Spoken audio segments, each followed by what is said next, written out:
No intro on this one. We need to talk about the Flare and Spark token airdrop, folks.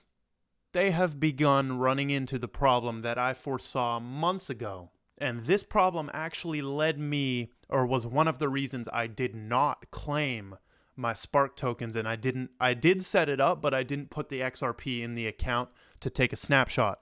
And this is crazy. So basically, the problem was that airdrops are taxed as ordinary income. If you get free crypto as an incentive, right?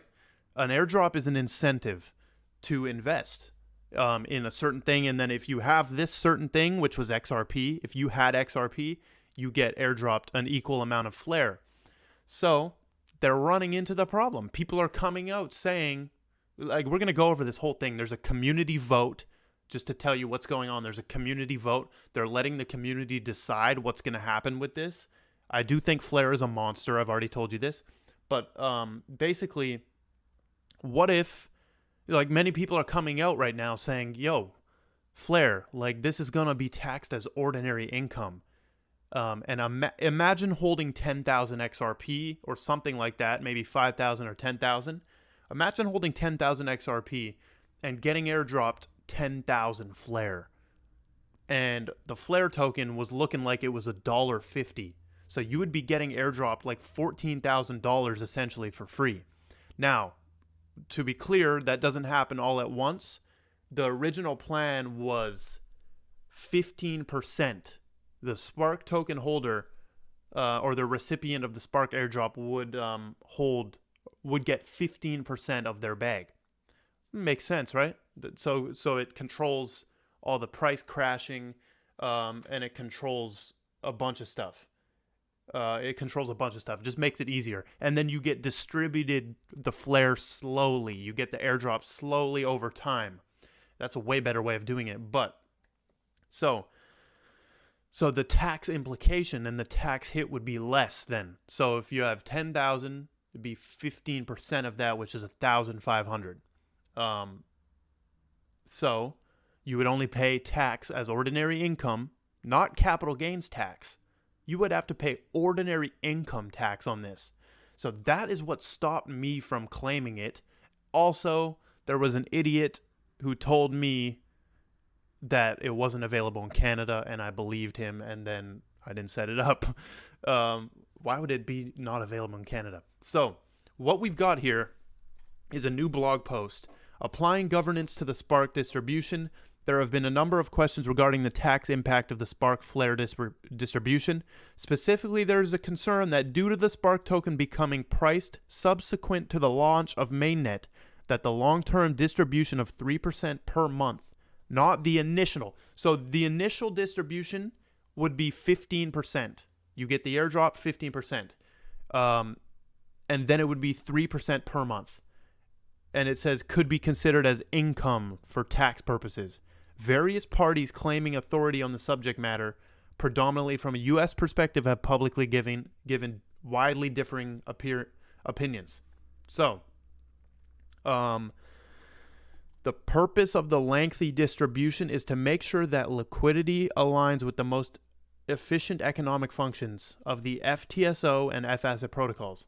So they have commissioned research and advice into the U.S. tax implication by a respected tax scholar. Okay?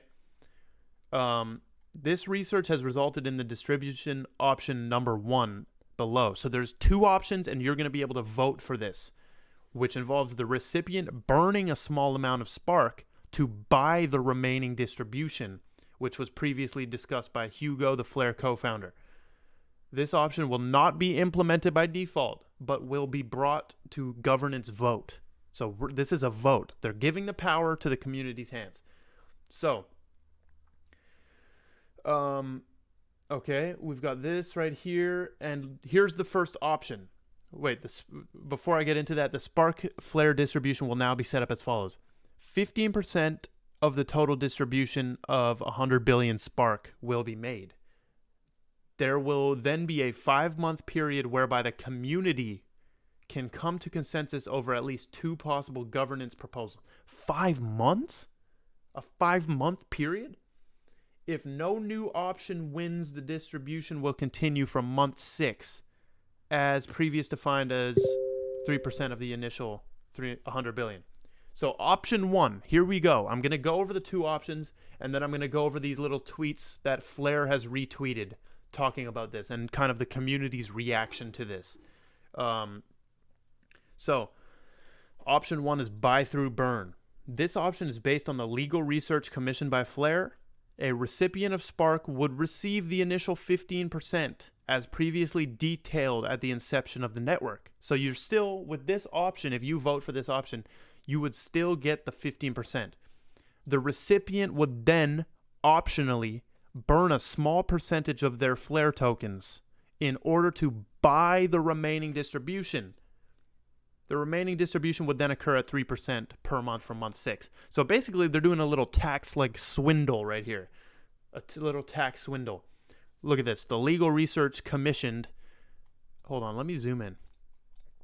The legal research commissioned argues that the remaining distribution would have then been purchased and not given to you, and thus subject to capital gains tax upon sale instead of income tax upon receipt.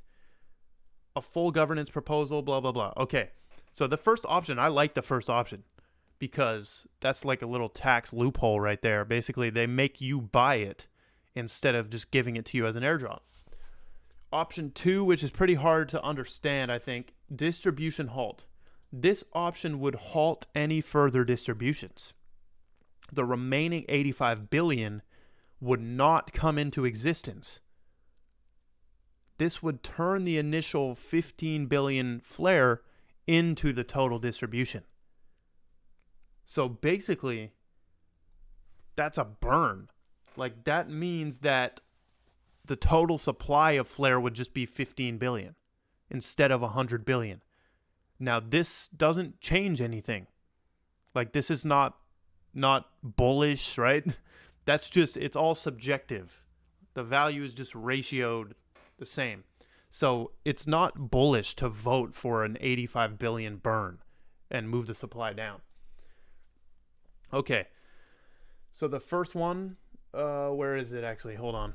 Let me go to Credible Crypto. Damn, Twitter, bro. Twitter is bad for that. Hold on. So here he explains it pretty good. So basically, this guy, Shane Ellis, when it comes to Flare, the community needs to vote for the burning of 85%. You don't want another shitcoin with 100 billion tokens like XRP. If they burn 85%, we could see Flare reach double digits easily. This has nothing to do. So Credible Crypto replies, supply has nothing to do with anything as long as it's capped. If you own 3 out of 10 tokens, it's the same as owning 30 out of 100 or 300 out of 1,000. Value is all the same in all cases. And there's some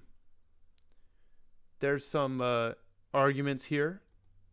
There's some arguments here, but that makes sense to me. So Flare, these are all tweets that Flare Network has retweeted. Okay. This one says, I am baffled by the people who can't understand basic math and that nobody loses anything. Whatever option is decided is essentially the same thing. Nobody loses anything or gets less. Let the community and the majority decide. That's what decentralization means. Facts.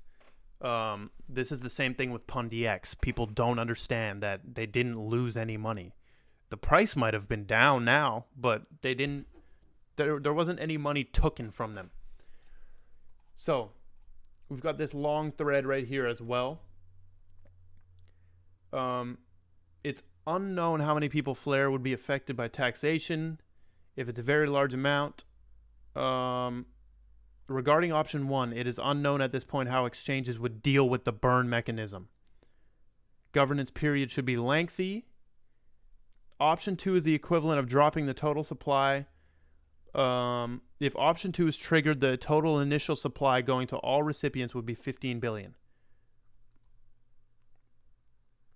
Yeah, how do they deal with the IOUs? Because we've already bought up this stuff. We've already bought up Flare. I have Flare. I'm sitting on a bunch of Flare. Basically, Flare retweeted a bunch of stuff that's like like supporting the decision. So option 1 is just distribute flare like it was planned. Option 2 is burning supply. In simple. That's from King Doggo right there. So what do you guys think? You guys can vote on this, I believe. I don't know how or when. So we'll see. But that's interesting. I had to do this update because there's a lot of people holding XRP. We did a whole flare video back in the day, a couple months ago. So very interesting stuff going on. I'm in flare for the long term. I'm in XRP for the long term. We'll see what happens. But what do you guys think? Option 1 or option 2? Drop it in the comments. Also make sure to drop a like. But thank you all for watching, and goodbye.